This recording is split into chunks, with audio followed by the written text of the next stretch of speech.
Hello and welcome everybody to another edition of the Jam and Cheese Show. James Graham joined by Brandon Smith and Charlie White. How are we, gents? We going okay? Yes, I'm going all right. Not really. I just got fingered at training. Not in the buttocks. Not in that area. Just flogging. I've never heard that before. They got fingered at training. No. Oh. Big sesh. Sorry about that. Yes, it was a big sesh. I mean, I'm in that 3-month period. They sort of say that the last 3-month period is the most challenging one. But yeah, my numbers were pretty good in all my testing, so I'm pretty happy with that. Charlie, you going okay? You were into me the other day about being the most technically illiterate person you know. You are though. You are. You're not old though. As well, you're 39 years old. When we try to do a podcast remote, and you act as if it's like the hardest thing in the world to pull up and download an app on your phone. You couldn't figure it out. Yeah, I didn't know. I think that's an English thing, if I'm honest with you. No, for some reason, Northern English thing. Northern English. Yeah, thing. It is a chapter of my life that I sort of missed out on, the technological evolution. But I really should know about how to switch my phone to not be unlocked when you turn it from landscape to. Yeah, you know how are you an airplane mode guy? When I'm on an airplane, yeah. Yeah. Makes sense. You know, that's all bullshit. Why else would I have it on airplane mode? I don't know. I just didn't know if you knew how to work it out. The airplane mode thing's bullshit as well. Yeah. As if airplane companies are going to rely on us turning our phones on to airplane mode to stop the plane from crashing. I used to blow up if people didn't turn it off. You did? I used to be like, turn that on airplane mode now. It's not a real thing. Yeah, I know, but Mate, if you were with Telstra, you could pretty much stay on the domestic flight. You can stay on there and just keep it off. You can. You know, someone said the name of the show should be Jam, Chalk and Cheese because my surname's White Chalk. Jam, Chalk and Cheese. Okay.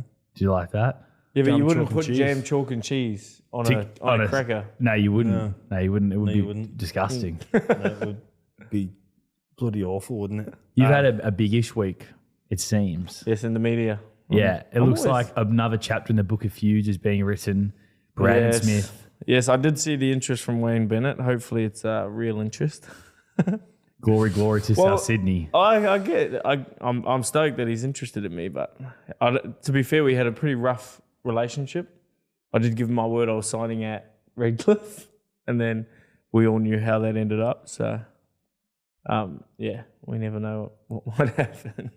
Is there a time frame on this, Cheese? Have you got an idea about when your future is going to be sorted out? Not really. Like I don't know what the go is yet. Is it imminent? Well, is it in? Are we talking a week to 2 weeks? Like the public will know about where Brandon. I'm Smith not sure when the public will know because I'm a very secretive guy, as you know. Yeah, but very tight. Yeah, very tight. I'm very tight. And we're trying to squeeze. Nothing comes out of these lips. We're trying to squeeze as much out of you as we possibly can. But in terms of signing a deal, are we thinking it will happen next couple of days this week? And then the announcement made. Well, I hope 10 something. days after. I hope something happens. It's not really on me, to be honest. It's more about them. Yeah, you do need to sign the piece of paper. Yeah. If it is South, why would you want to go to South as well? Just obviously they have that sort of need at hooker. Wayne Bennett's a great coach, but what's sort of in your mind drawing you to South Sydney? My first thought was not wanting to move because moving's shite. Yeah.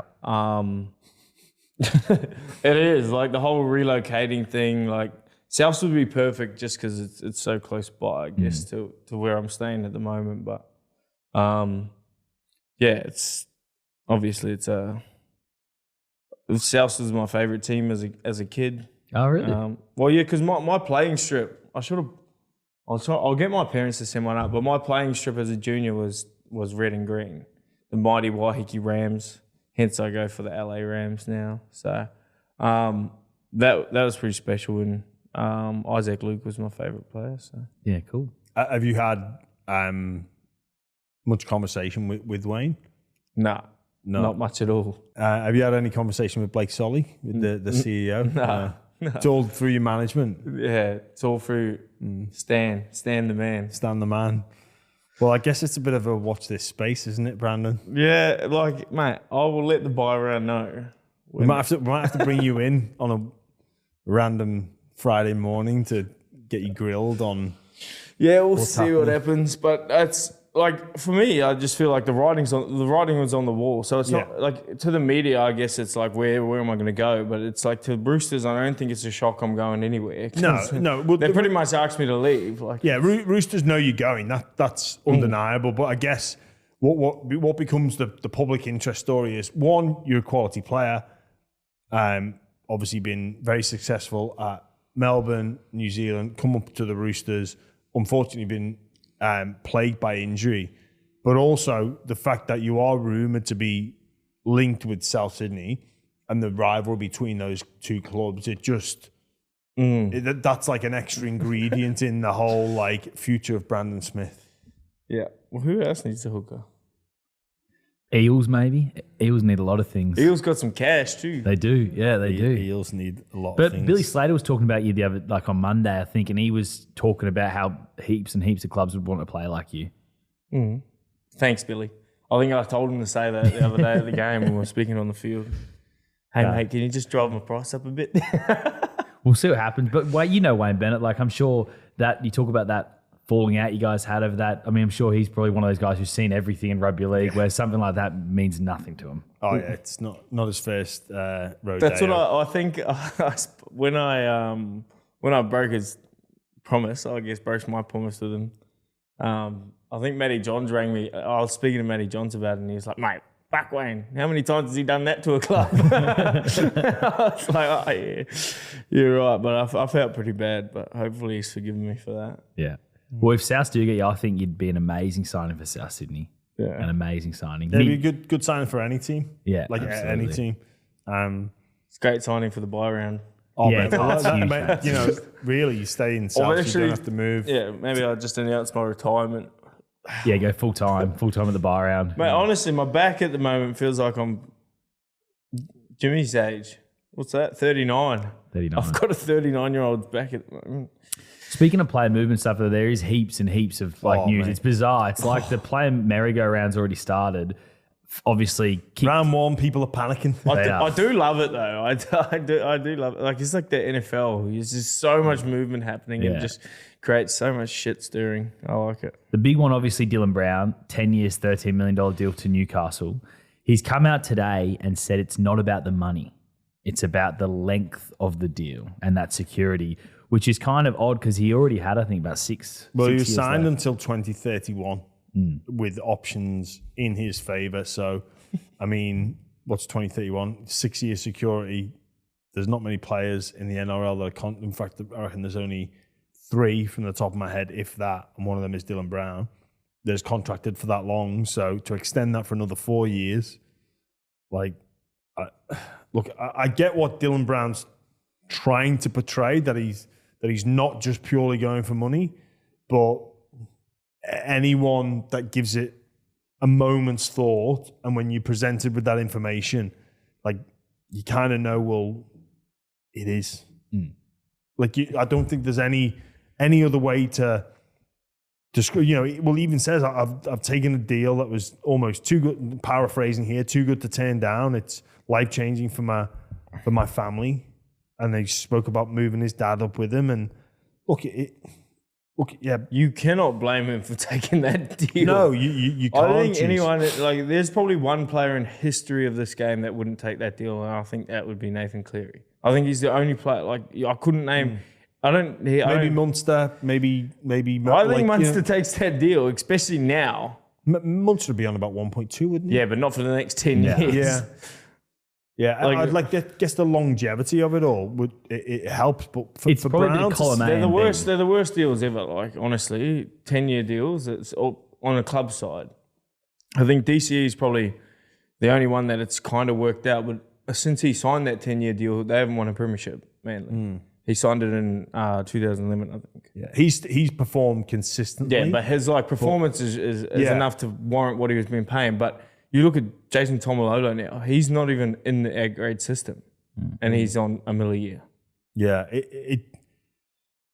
I've heard it been called irresponsible from Newcastle. And look, it's all well and good, like on the trying to strip the emotion and the price tag out of it.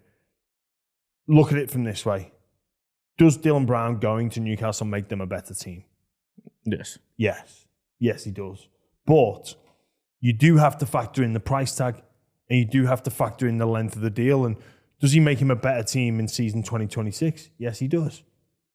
But then, it for the people that have brokered this deal, it isn't going to be their problem when Dylan Brown at 33 is looking like he's maybe potentially over the hill, or at 32. Like, it's not going to be their problem. And there's no accountability for making, like, people don't stay in sports for that long to see through this deal in terms of like the administration and the football staff. They won't be there to deal with the potential ramifications of this deal.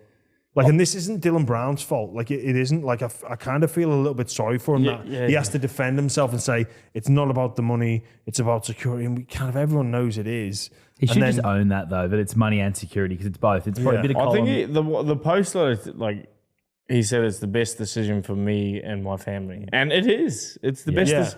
It's the best decision his family could ever have. Yeah. Like, he's about to be able to provide for so many people in his family that he couldn't. Well, he probably could provide, but at an even, like, he's on nearly double what he was on. I don't know what. No, he's not. He was on 9. I think he was on 950. maybe At times it was 1. Yeah. Yeah, I think he was going up to 1. He's on 500 more than that. It's like 1.6 more. Like, that's a fucking. It's not double though. It's like 50%. Yeah. The other thing that, just back to what you're talking about, like the length of deal and how disastrous it could be, I actually think it's more disastrous in the next like 3 to 4 years, because he's on 1.3 million and we're in this salary cap. Whereas if the TV deal goes the way you expect it to, the salary cap is projected to go up to around sort of $15 million a year. So then it's not as bad a deal. It's less of the pie. Yeah. And if the ratchet clauses that are being reported are correct, the maximum he can go up with ratchet clauses is 1.4 million. So then if the salary cap continues to go up in 10 years' time, when he's 33, it might be the equivalent of what like a $600,000-$700,000 player is now, if it goes up. I get that, Charlie, but the club is taking on all the risk, like all the risk there. Yeah, like there's no risk involved for Dylan Brown, and probably a bit of a concern is like, he's not come out and said I'm going there to win a premiership, and I guess it's hard because he's at Parramatta for this year. And maybe those words will come later on. But, with all this, and like I say, is Newcastle's roster improved with him in it? Absolutely. But people do look at the price tag, and people are going to ask questions of him, and he's going to be held to account for every performance next year. And I said this previously when we were on with Michael Chamas, like, from a Newcastle point of view, like from their fans, like, does he connect with them? Like, Newcastle is a very working class area. When they've had success in the past, it's been about homegrown grit, hard work, determination, local boys that know what the town's about. Like, obviously they've got Kalen there now as this star player, but then with Dylan Brown, is that what they represent? And we hear so many times that clubs connect to their community and represent their community. And the fact that he's he will if he performs. He will if you're right. It's all going to come down to performance, but in terms of the 1.3 and where that elevates him to in the list 1.4. No, I think it's 1.3. Yeah, 1.4 where that elevates him. Clauses. Where that elevates him to in the list of like player salaries. Cheese, you're saying it's a great deal, but there could be an element of regret in the future where Dylan Brown looks at it and goes, this isn't what I signed up for. Because with that price tag comes that responsibility, comes the criticism. You're opening yourself up to all sorts, which, comes with the territory, and maybe Dylan can handle that. But this has got ramifications, short term, medium term, and definitely long term. Yeah. With Cheesy, obviously you know him well. You played for New Zealand with him. is he the kind of guy that would handle that pressure and take in his stride? Because it's a tough one for him when all the reporters, he's been paid too much money, it's a bad deal, terrible deal, when really he's an elite player, played for New Zealand. Do you think he'll handle that pressure? Yeah, I don't know him well enough to know that. But I feel like he's not easily rattled by that stuff. Like, he's a real chill guy. He's almost Kalen Ponga-esque, you know what I mean? Whereas it's severely laid back, a lot of a jokester and stuff like that. So I chatted to him the other day. He didn't seem rattled at all. It's just, I feel like what he's doing at the moment is just going through the motions of dealing with the media at the moment, like by putting up a post. So he didn't need to do that. Yeah, he did a press conference today as well. Yeah, exactly. Like, he's just going through all that. Whereas I know that when he goes home at night, he's going to be sleeping happy. He's not worrying about all that stuff. But yeah, it's a crazy decision for Newcastle. I think they have the two highest paid players in the competition at one side. Yeah. And if the salary cap's going to 15 mil, you'd lose 2.8 and 2 players, and you need to fill 28 other spots. I think Jaden Brayley, He's gone to Canberra. He's gone to Canberra, yeah. Leo Thompson's going to the Dogs. See, that would be a direct correlation to that contract. Yeah. So they're going to lose Hastings, Brayley, Thompson. You know, they are. There's some quality players going out the door there. They lost Saifidi last year during the off season.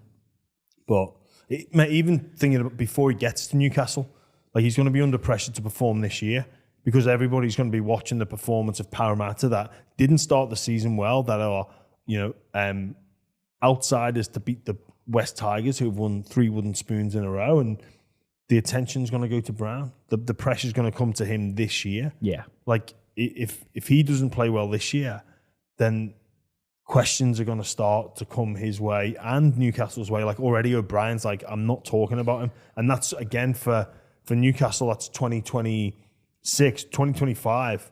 O'Brien said he's not fielding questions. That doesn't mean the journalists are going to stop. No, I actually didn't like that, though. O'Brien came out and said that. It's like, mate, you're doing a press conference. You've just signed this player for the next 10 years. It answers the questions. Like, it's a massive story. It's the biggest story in the game. Like, you can't just come out and talk about the Dolphins. Don't waste everybody's time who's come there to do the interviews because they wanted to go speak to you about the Dylan Brown situation. Adam O'Brien is so precious sometimes in those press conferences. It's like, look, I get it. I get it as a coach where you are trying to focus on. But it's the biggest story in the game. What do you think they're there for? Of course, they want to know. Ask questions. I get it, and he's within his rights to try and shut it down. But that, like I say, it doesn't mean it's going to stop. No. In fact, it'll just continue until he gives some sort of answer. Yeah, and the big thing now then is, like, who is Parramatta going to replace Dylan Brown with? And the names that have come up, obviously Lockie Galvin's the big one. November 1 guy can negotiate with other clubs from November 1. But Jerome Luai's name has been thrown up as well, which I found bizarre. That's just got to be made up. It's got to be bullshit. There's no way. Well, you just name a 5'8". Yeah, yeah. That's what it is. Yeah. Like Munster, link him. Yeah. Like, name a 5'8". That's basically what it is. With Galvin wouldn't be available till 2027. He'll be sought after by most clubs in the NRL. Like, most clubs will be looking at, hey, how can we fit Lockie Galvin in? Unless you've got a Munster, you know, you're probably thinking he's not for us. So unless you've got a quality 5'8" there, or you simply can't afford him. But every team in the NRL will be looking at Lockie Galvin. Yeah. But with Luai, he's got he's got options. So he is options. I think he is technically a November 1 guy because of the options, but there is just no way Jerome Luai, after moving from Parramatta to the Tigers, he's going to go to Parramatta. would even consider that. No. So. That would be a really bad look for Jerome, and I don't think he's about that. No. The Lockie Galvin, probably the Roosters will have a crack at him as well. I mean, lots of clubs will have a crack at him, but what do you reckon he's worth on the open market? If Brown's getting 1.3, obviously the halves, there's not as many halves out there at the moment, but he's surely not $1 million player. Yeah, the already. difference is, I think there's a big difference between him and Dylan Brown. Dylan Brown's a proven international footballer. He's had made a grand final, had a lot of, like, Lockie Galvin, it's just that big thing you're paying on potential. And he's got so much of it to give. Like, he's got so much potential to be such a great player, and he'll get a good wicket, but it's just whether it's good for his football if he gets a big paycheck to go to a club where I'm not saying he needs to do this, but I think it'd be a great idea for him to go to a club with an outstanding number 6 already there and learn your trade off him for at least 1 to 2 years. Take a little, and then go and get your big money, and get your big contract like Dylan Brown. Because if you go on the market after 1 to 2 years behind like a Cameron Munster or someone like that, and then you end up, becoming a good player, and then you're not so much getting paid on potential anymore. You're getting paid those big bucks, and that's the thing. You give up 2 years of your big money contract to make those 2 years end up going on further. But that's what my opinion on it is. But he's going to get a shitload of money. I know what you're saying there, Cheese, about play the long game, but I think he's probably already elevated himself out of that need to play the long game, considering the season he had for a very poor West Tigers team last year. I think Lockie Galvin, if he, like, he's saying about the money, well, the Brown deal is sort of shaking up the market a little bit. And I think if you're Lockie Galvin, you're one of the big winners from this financially. He's going to have clubs that are primed for a premiership and thinking he's the missing piece. And part of that missing piece means going big for him. I wouldn't be surprised to see a 1 at the beginning of his deal. Wow. Like he's shown. Yeah, I agree with you. And what you're saying about potential, he's had 1 season in the NRL, like in a really poor side, and was their best by a country mile. Like, for me, Galvin is the hottest property. And the way the market works is no one's going, we're going to underpay you now to go into this understudy. People are going to sell the dream of, you're going to be our premiership winner in the next 2 to 3 years. And I imagine, Gus Gould's spoken so glowingly of him. It's like whoever Lockie Galvin goes to is going to win a premiership. What does that say? The Dogs are going to be in for him.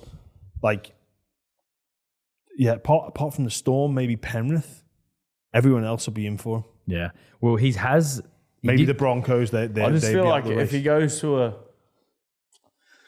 if you would switch Lockie Galvin and Dylan Brown right now, their contracts. So Lockie goes to Para. What does he learn? Who makes him better?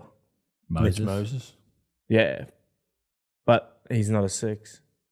No, but he'd be he's with Jerome Luai now. Yeah, I mean, like, who?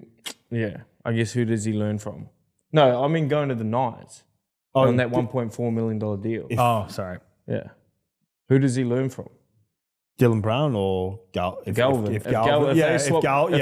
went, that's what I mean. Like, where does his career go if he goes to a club that doesn't really have the players around him that are gonna?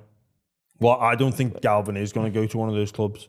That's why I like this link with Parramatta. I think they're wasting their time. You reckon? I think Galvin is going to one of the big dogs.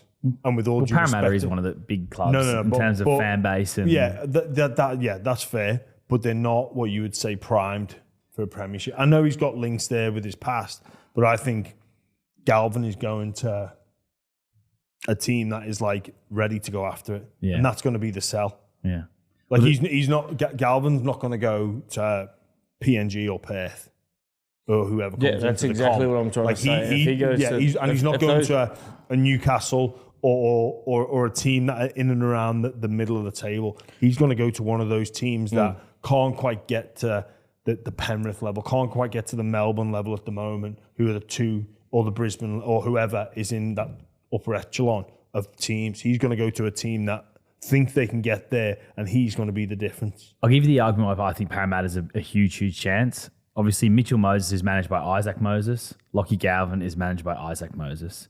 Lockie Galvin is a Parramatta Eels junior, and whether you want to believe that he's intentionally like this comment on Instagram, there was a comment on his Instagram last night from a Parramatta Eels fan talking about how much he loved Lockie Galvin as a player and how badly and how good he would go at the Parramatta Eels, and Lockie Galvin has liked that comment.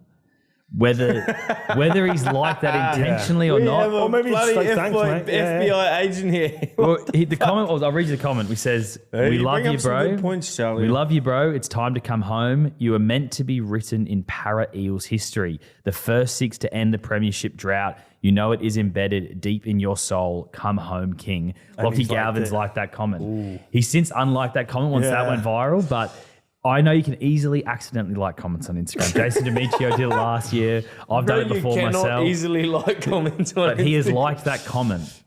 Yeah, it's good. Be interesting the length of the deal, because going back to Dylan Brown, why 10? I don't get 10 years. Just do 8.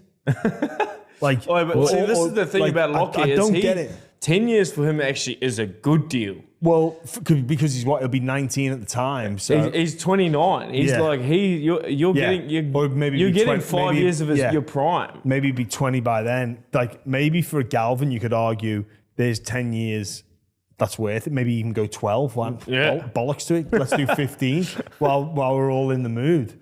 Like 15. But I don't get this 10-year deal. Even as a player, yes, you're sold on like security, but the reality of it is, it's difficult to make a plan for a person you don't know you're going to be. Like the difference between Dylan Brown at 24 versus Dylan Brown at 30, like how much you change in that time, your thoughts, your motivations, like your feelings, like where you want to live. But he's set. He's just set financially now for life. Like he's set financially. But again, like I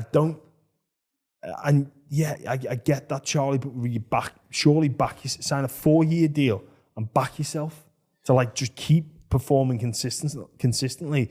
And then if maybe you go to Newcastle and you might not like the city. I think the thing is though, he could do 3 ACLs in the next 3 years, and no matter what, or he could get like medically retired. Like I get, but I don't know if you can live your life like that where you're living in fear. That's nonsense. I reckon if someone came to you and offered you a 10-year deal, you would have taken it. But you love playing for the Dogs.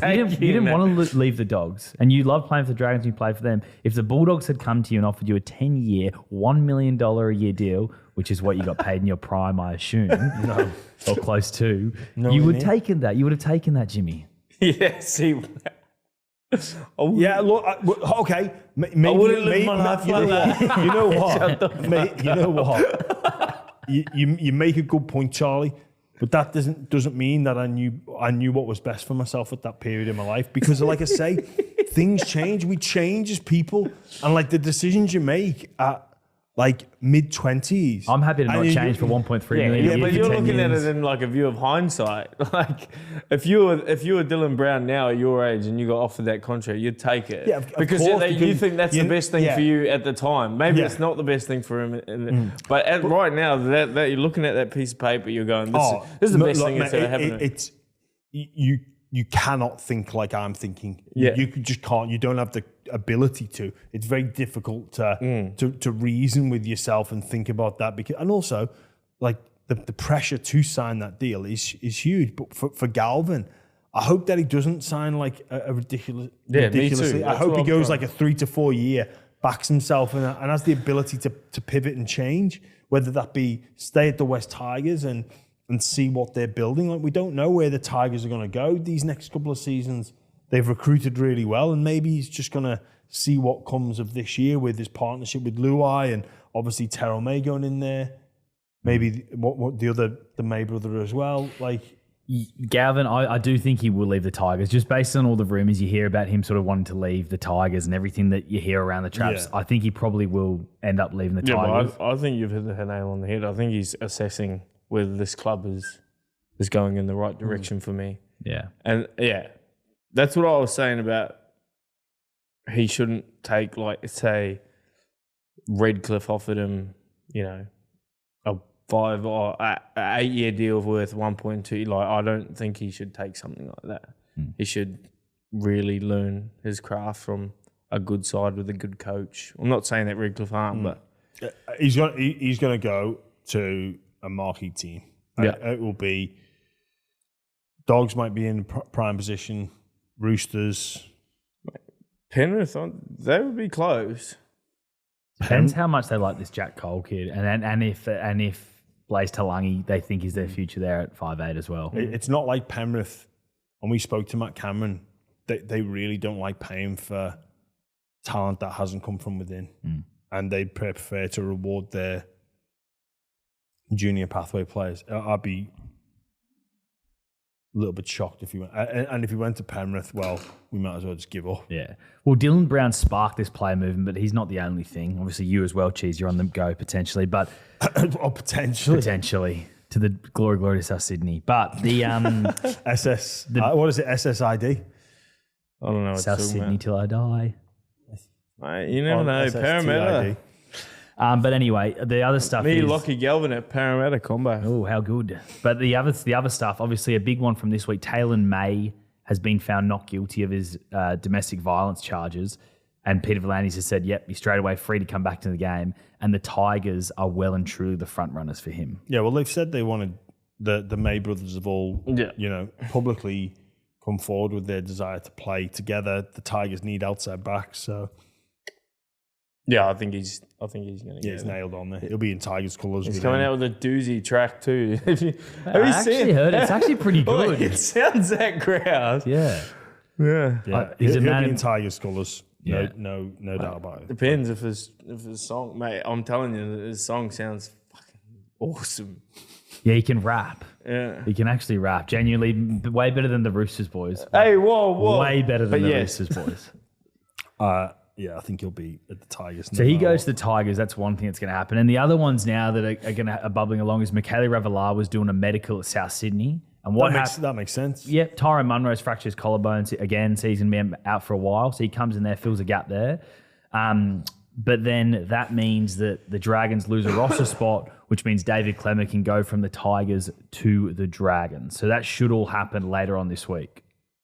Yeah, obviously this has been muted for a while about David Klemmer going for the Dragons. Obviously held back due to the Molo situation. But if Ravalawa leaves, that opens up a roster spot. I think all teams win there. Ravalawa certainly on the outer and almost deemed surplus to requirements by the Dragons and the coaching staff. South Sydney are in desperate need for wingers. He'll do a good job there under Wayne Bennett. Maybe you'll get to know Cheese next year a little bit as well. And David Klemmer. Who's going there? Comes in for... Michaeli Ravalawa. Yeah. Good fella, Mika. Really enjoyable. Mate, you know, Craig, he always used to muck it up and say ravioli. All the time. I reckon he was doing it on purpose. Like, I don't know what it was. But yeah, and the Dragons are in desperate need of middles, especially with one of the Couchman boys doing that ACL. So Ryan Couchman. Yeah, I think all teams win there. All teams win. The odd one is with Molo and his current situation at the Dragons, and I think there's some back and forth whether or not his sick day. Well, I think his sick days have passed. There's another sticking point now as well. Money that he owes the club due to an advancement. So he was given an advancement of $100,000 to put a pool in his house. Expensive pool. Very expensive pool. But so hopefully Frankie Molo. Hopefully it was an infinity pool. I don't know. But so they've given him that money as an advance. And now there's debate about getting that money back and all that sort of stuff. So it's a really messy situation. Well, I think you've kind of got to. Of course you've got to give it back if you're leaving the club. Yeah. Give them the pool. Drop the pool off. Yeah. Thanks. But now he's linked to the Chooks. Which seems... I want to get your take on this, though, because it seems really odd. This is going to be hard for you to weigh in on, Cheese. But basically, they've let one of the best up-and-coming front rowers in the game go in Terrell May. You saw what he did at the Tigers on the weekend. He just looks unbelievable. And they're now bringing in Frankie Molo. Mate, look, I like Frankie Molo. I had a bit to do with him at the Dragons. But I think if you're comparing apples with apples, front row to front rower, like, who would you rather have in your team? Who's going to have more of an effect on the result? It's May. No comment. Like it is. Like, I don't know how. Unless this is a reaction from the Roosters and they've gone, look, maybe our middle stocks are not quite what they thought they were going to be after that Broncos performance, but. Mate, then that's a mistake by them as well. I think they would. I think you'd have to acknowledge that is a mistake. And look, maybe. Well, obviously, speaking to Terrell May on the podcast like we did, like it seems like he seems like such a great bloke. Obviously, very proud of where he's from, like willing to commit to the cause. There's a lot of good stuff in the community, and his performances were like he was in the genuine conversation for Origin last year. Obviously, coming to the West Tigers, made a difference there. Was outstanding in his first game, and with Mola, was good, eh? he was like with Mola. Look, is he a good player? Yes, but is he Terrell May level? No. And even with Tupanua, who obviously played edge back row and a bit of centre for the Roosters last year, like again, amazing in the middle for the Bulldogs on the weekend. Yeah. It's so strange. It just the link to Roosters like for this year though. For this year, so he'd come straight. I there think for this year. I think it's just the lack of forwards at the moment that they'd be reaching out. But then again, why did they let May go then? Yeah, that doesn't make any sense. Like, they already were losing Jared. Like they needed middles. Like it was strange that they let May go. It made no sense. And can we every time we talk about May, people jump on and comment that he's obviously did something wrong. That's why he did nothing. He did nothing wrong. I don't think it's like speaking to him. Like you can see it's not within his character. Like is he aggressive? It's just more of a personality clash. Like is he aggressive? Is he up front? Yeah. Like and even this whole like Terrell May is not into his football, and he's sort of like even speaking to him, he's a bit of a laid back character. He's just a nonchalant kind of guy. You know what? I reckon it's BS. I honestly reckon he's as into his football as anybody else in the NRL. Like he cares as much. Like maybe puts that image on, but you can see the way you can't perform like that if you're not all in. No, I think the context is a bit different. Like he's into his football, but he's not into like watching other teams play. Like he's more about focusing on his game and what like the opponent he's coming up against next week. Like he'll watch video on that, but like other than that, he's spending time on the PlayStation or spending time with his kids or family. Like I think that's what that throwaway comment was sort of like what he cares about outside of when he's actually in the training paddock is not so much related to rugby league. And that's it. That's nothing to hold against someone. Yeah, and people say things in the media that they don't necessarily mean. And he was talking about a time when he was 130 kilos. He's referencing back to that time where he didn't want to be a part of football. He was going through some mental battles. His family was going through stuff. Like there's a lot of like context that is just thrown out the window when they come up with these quotes. Like I wasn't, sometimes I don't even feel like playing. Like, mate, people have mental battles every day. Like sometimes I don't feel like playing football, but I love it. I love it, and it's my job. Like he's a very misunderstood person. Like I still have a lot of close contact with him. Still talk to him. I talk to his brother. Like they're good, honest people. Like. It's hard, yeah.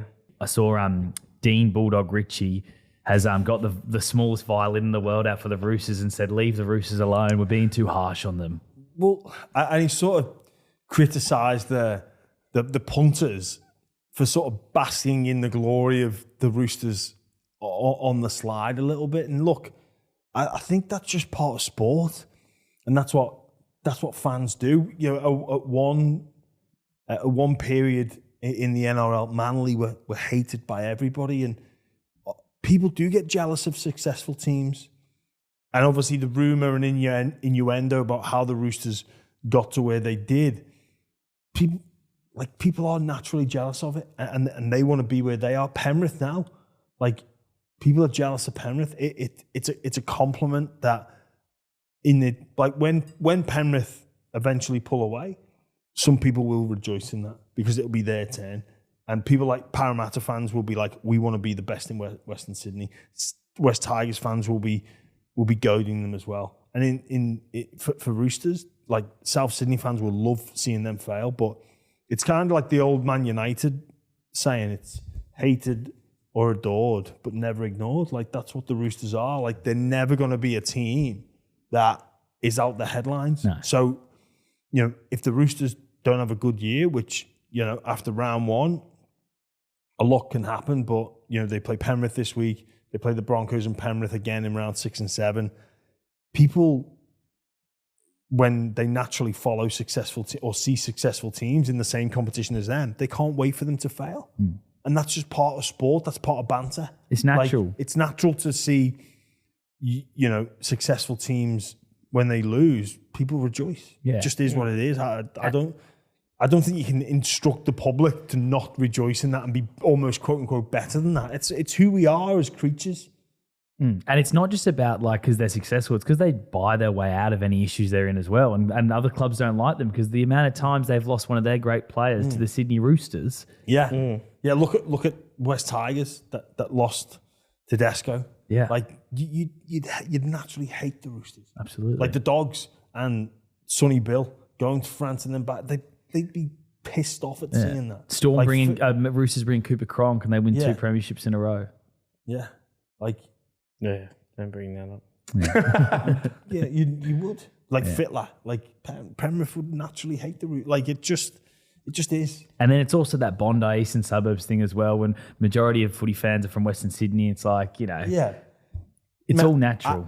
Mate, I went to the junior sign up on Saturday for the Valley Crocs, Bondi United, and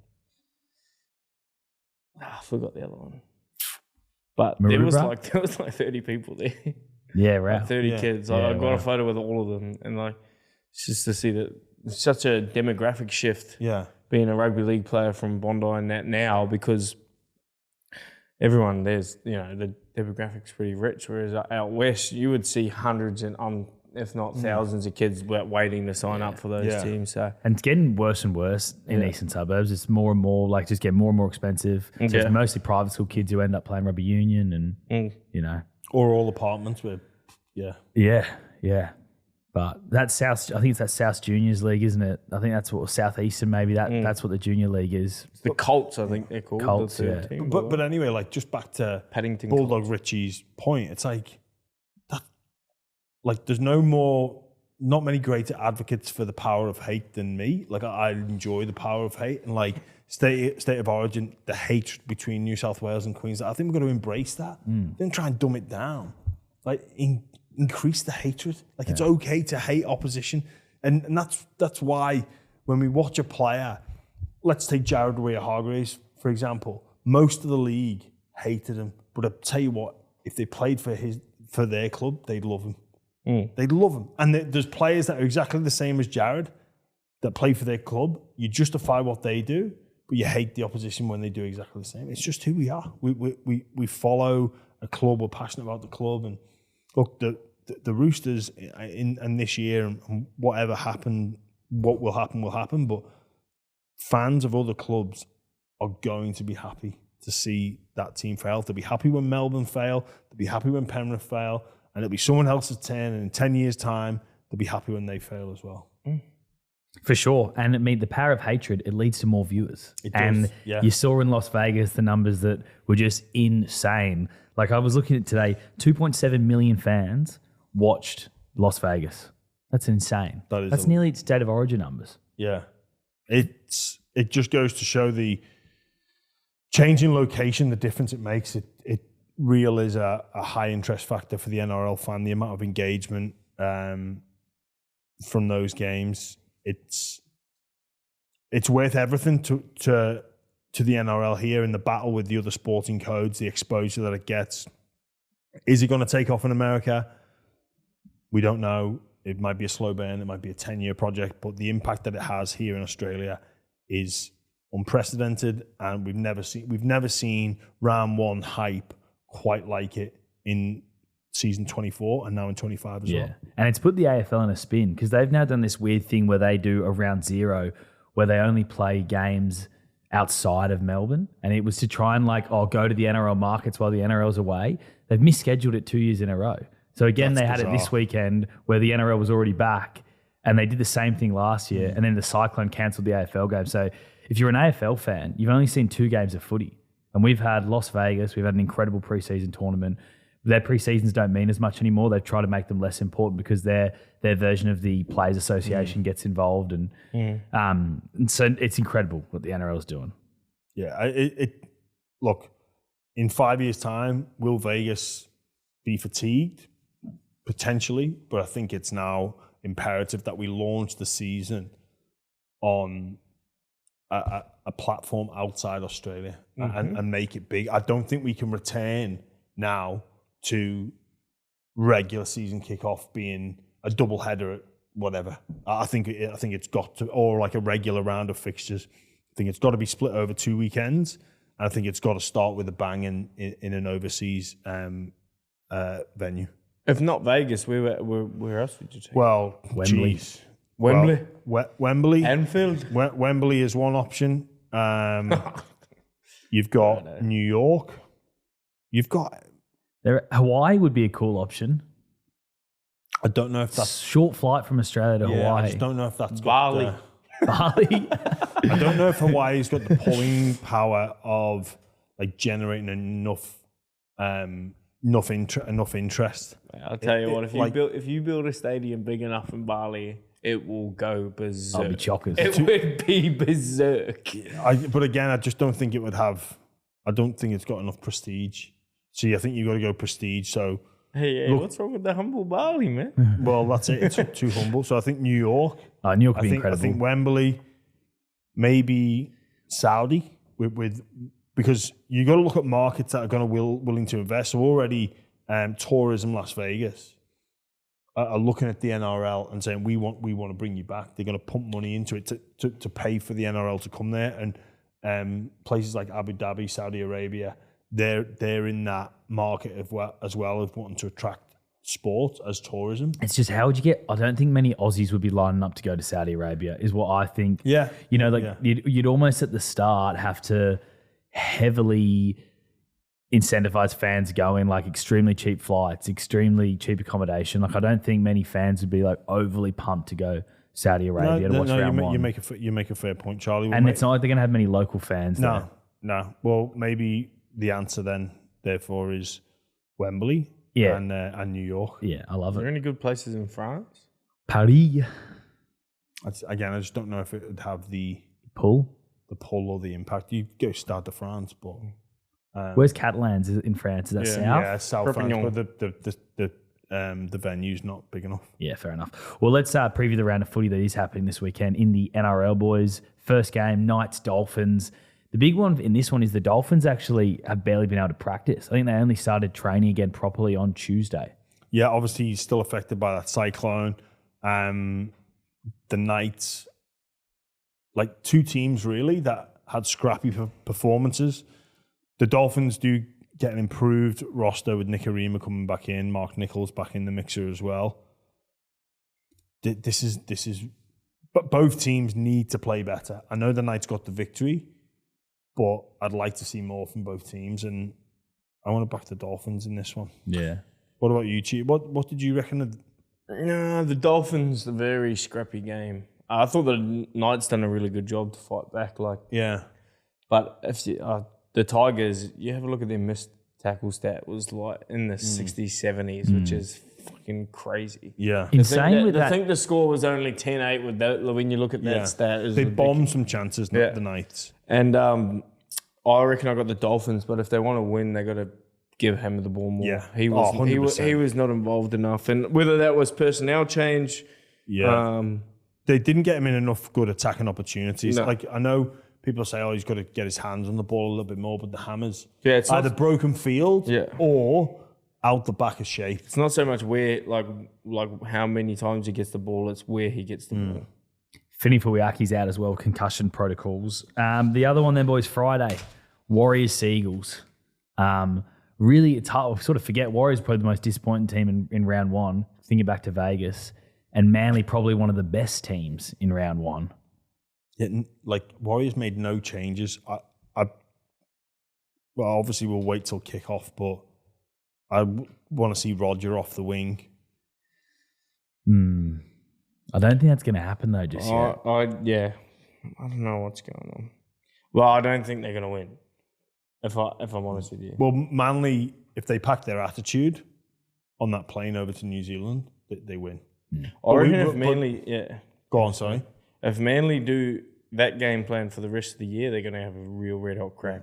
Like, you just give Hamuli the ball and run at their best player, like their halfback or their six, run at him the whole game, he's going to get weighed down. Like that guy is a monster. Like there's no player that could easily tackle that guy one-on-one. No. And especially not a 75, 80 kilo ringing wet number 6. And then everything just comes off the back of that. Like Tommy Turbo looks healthier than ever. Like they're a real side to be messed with this year. If Manly pack their attitude and they play out the full game, they'll win, and they could win quite comfortably. But then it worries me when they get out to a lead.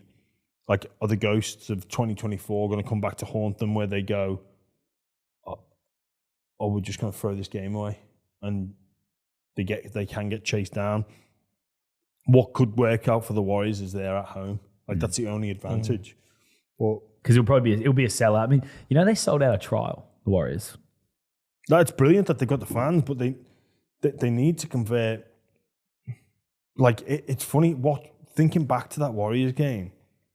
They conceded 30 points against Canberra, and they didn't execute in good ball. So, like, they're bad defensively and bad with the ball. Like, as a coach, over that 2-week period, you've got to rest, you've got to recuperate, you've got attack to work on, but you've got defense to work on as well.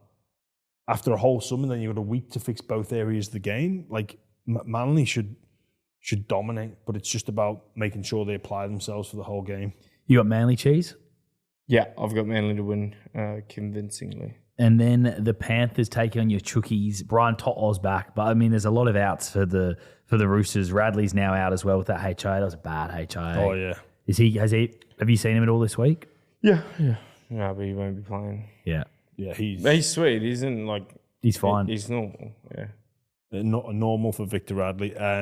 Look, obviously we'll keep you out of this on cheese, but the Panthers are heavy favourites, and rightly so.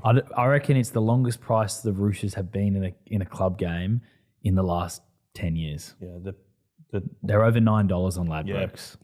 Penrith are like $1.06. Yeah, I think this could. I mean, you'd have to do the research or speak to Tommy Hackett at Ladbrokes. This could be the longest price the Roosters have ever been for a club game. I think you could be on the money there, Charlie. Panthers first game at Combank.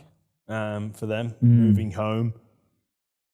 I mean, we're clutching at straws to try and paint anything positive about the Roosters. They win the fight against the Broncos for the first 20 minutes and the floodgates open, but with now more injuries, it's hard not to see past Penrith domination. One positive, Billy Smith named in the extended squad, chance of playing on Friday. Who's he come in for, though? Well, I don't know. That's a tough one. Nawangani or Toa? Yeah, they both look really good, didn't they? Yeah.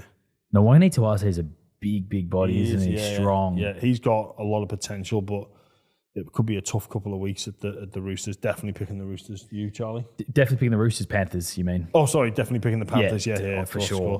Saturday, 3:00, Dragons against the Bunnies. Damien Cook against his old club. It's going to be a great game. I actually think the Dragons should be big favourites in this one. They are favourites, Okay, which is good. bizarre. Like, when you think of these two clubs, then the Wayne Bennett factor coming off a win against the Dolphins, and yes, a scrappy game, but injuries are just killing South at the moment. They're missing a hooker, aren't they? Yeah, they could do with I don't know, that Humphreys looks like he could play dummy half, so they might not need a hooker. Yeah, maybe not actually. But I'd get Lewis Dodd in, play Humphreys at 9. Yeah, I think the same as well, actually. Yeah. Wasted New South Wales Cup. Cheese, what do you think about...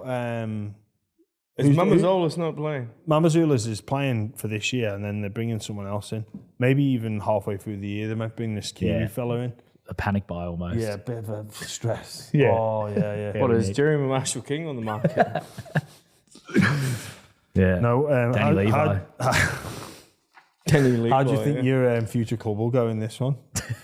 Where's Para versus the Tigers? Mate, I think the Souths will win. You know who is making their debut? One of the great rugby league names, Bailey Bentley Hape. I'm going to assume that's how you pronounce it. He scored the most insane try in New South Wales Cup. Do yourself a favour and look it up. You've seen it. He gets the ball. So Dragons put a kick in. He grabs the ball. He puts a grubber kick in immediately while he's dead set on the sideline, picks it up, runs 100 metres and scores. Insane. Sonny Bill tried that and kicked me. He was in the in goal and he tried to grab her out and just went straight out. Mate, just with the Dragons, did you see Cody Ramsey's game?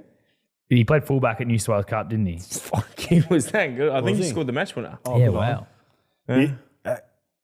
Tough one to pick this. I'm got Really tough one to pick. Who? South? The South Dragons? and Dragons. Yeah, so I'm going South. So I think they showed me enough last week.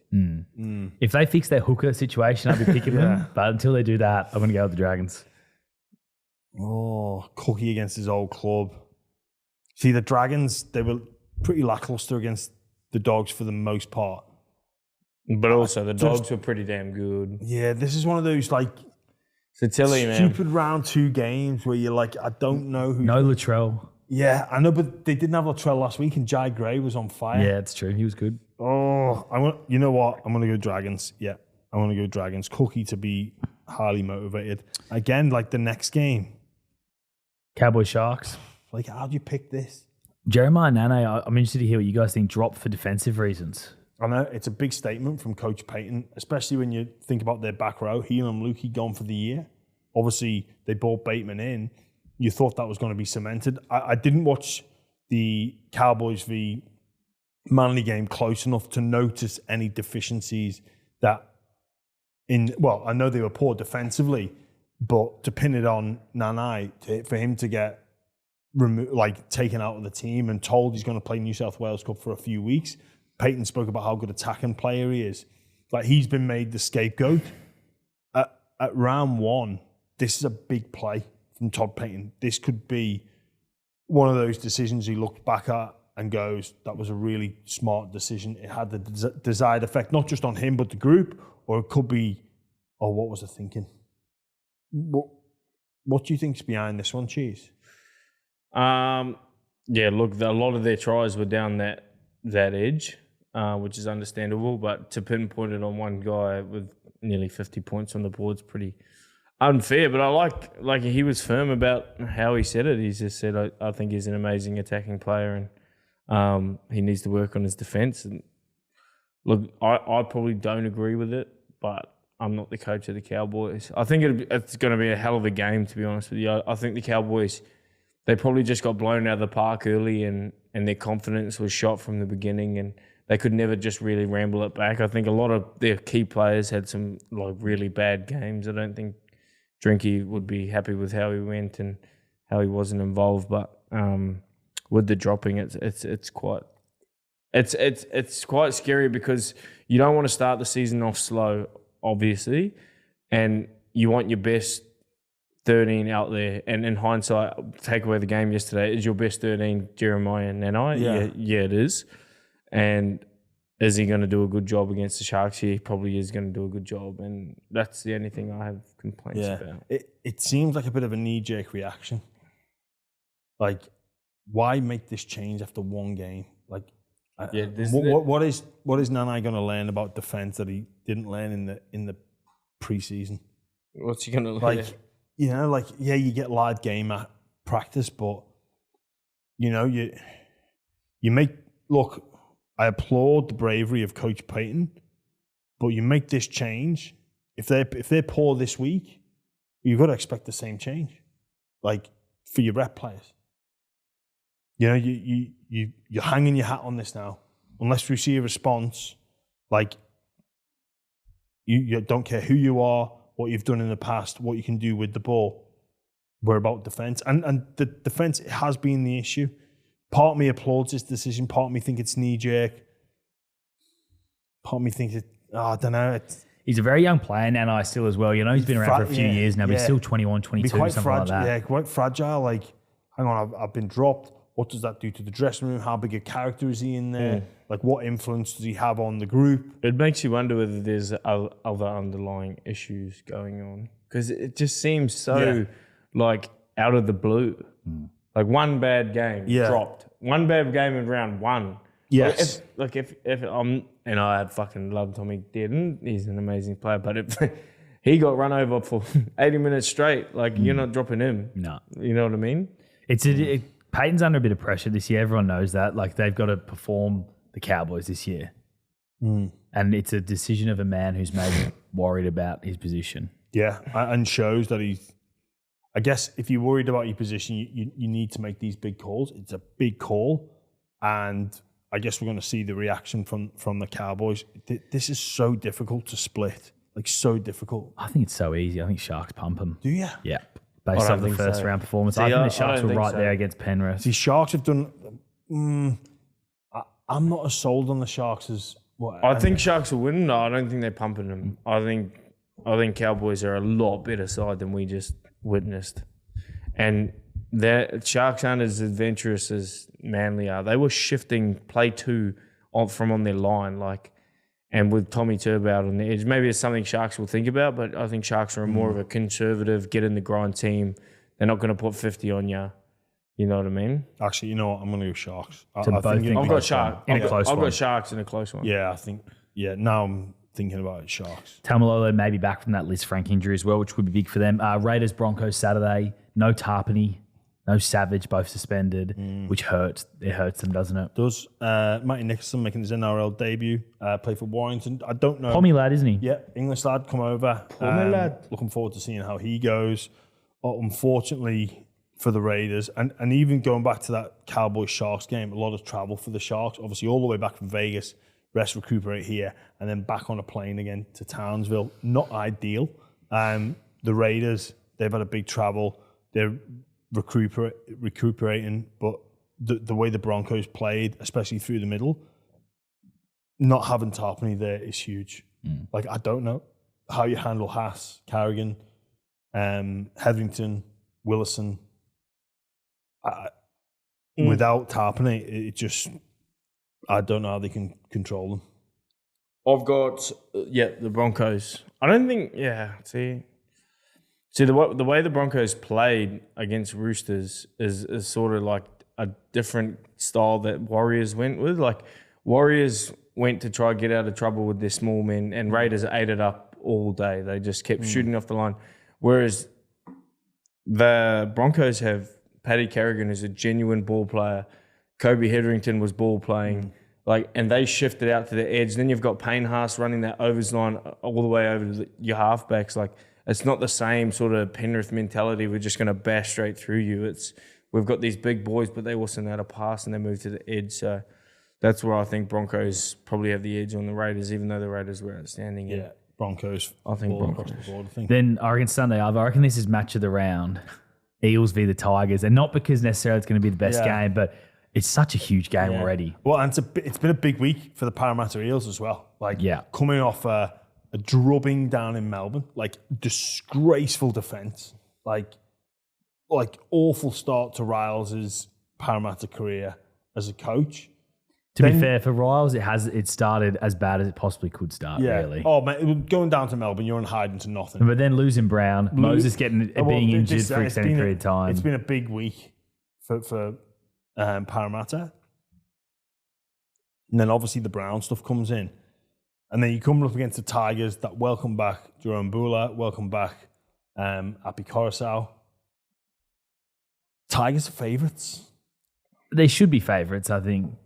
I think if Mitch Moses plays, they win, but if he's not, they don't. And that's how valuable I think Mitch Moses is to the team. Who do you think? I think Parramatta are going to win. But I think Tigers should be favourites, but I think Parramatta are going to win. Sean Lane comes back. I don't know. There's something about the Tigers. I'm never going to tip the Tigers or back the Tigers until I start seeing actual results. Because for me, I wish I could go back and change my tip for Raiders to get the spoon. They won't get the spoon. It could easily be one of those two teams to get the spoon. Man, this is so difficult. The Eels, obviously, weak from hell. But that could galvanise them. I know, a week from hell. And the Tigers, I've got no trust in them. The Tigers haven't earned the trust of the NRL public for anybody to go, we're going to pick them. Yeah. Their game against Newcastle, again, they should have won, but both areas of the game, defence and attack. I'm going to go with you, Charlie. I'm going to go Eels. I got no analysis, so I'm just going the Tigers because I like Terrell. Final game of the round. Your doggies against the Titans. Back at Belmore. Josh Reynolds will be there. I'm so keen for this game, I'm not going to lie. Put his jersey on, number 6, just pretend he's playing again. Josh Reynolds has told me he's going to do that already. So, Big Tino back at the scene of the crime of last year. I think the Bulldogs are going to win, but this is the game I'm most excited to watch this week. Just because the way the Titans play, if they play anything like they did in their trial matches, like I think we could see like a lot of Titans like supporters or coming out of the woodworks. Like, they just look like such a fun side to watch. They've gone Campbell at 7, Brimson 6, Keeney at fullback. Obviously 4 and out with injury. Interesting to see how that spine combined with Verrills at 9 as well. Basically, you can make an argument that they've got 3 fullbacks in there. Yep. Exactly. Like, which Melbourne Storm. Well, Jerome Hughes was a fullback. Jerome Hughes, Munster played fullback, and obviously Pappenhausen, Teig. But these 3 players aren't those 2 players. So it's going to be really interesting to see operationally how Campbell and Brimson can go. Brimson's played a bit of 5'8" in the past, but a lot of eyes are on the Titans. They get the bye. We've not had a look at them yet. I think that might factor into it a little bit as well with the Dogs have got it. Runs on the board. Yeah. I think the Dogs will win. I think the way Titans have set up their game looking at that trial, because having 3 fullbacks, the best thing about it is their anticipation. Like fullbacks' anticipation to read plays before they happen is so much better than any other position in the game. And you could see in that trial every time, someone was looking like a half break, there was 3 other players right there next to them. But yeah, it's exciting. It is. I think that's... Were you happy with the Doggies round 1 performance? I mean... As a top 4, to put their mark and say, hey, we're going to be a top 4 team this year, which is what a lot of people tip them for. Were you a bit disappointed? I wouldn't say disappointed. I just know they're a lot better. But, mate, it's one of them, like, we fall in love with teams in round 1. And we don't necessarily need to. Very reactionary from round 1. Like, I've looked on Ladbrokes at some of the markets, and it's very, very reactionary to round 1. And I'm just... This is where you can make your money, punters. I think it is. But, yeah... But gamble responsibly, of course. Yeah, the Bulldogs, and like, they're impressive in parts, but they've got so much more improvement in them. Like, so much more. I thought it was a solid win. But, I mean, you're not falling in love with that and thinking that's going to be good enough come September. I reckon the Titans might win.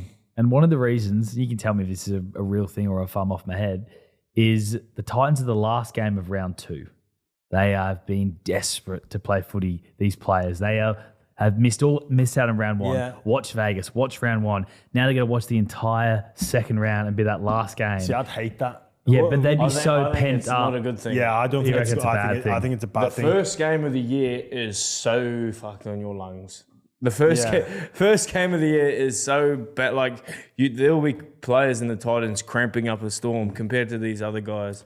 But also, geez, like, you want to get playing. Being last game of the round isn't fun, and when it's last game of the round 2 after a bye in round 1, which you don't want anyway. Like, I don't think it's I know what you're saying about, like, pent up energy, they're ready, they're going to come out so fired up. Want to play Thursday night. Yeah, get it over and done with. Enjoy the weekend. Yeah, exactly, mate. Yeah.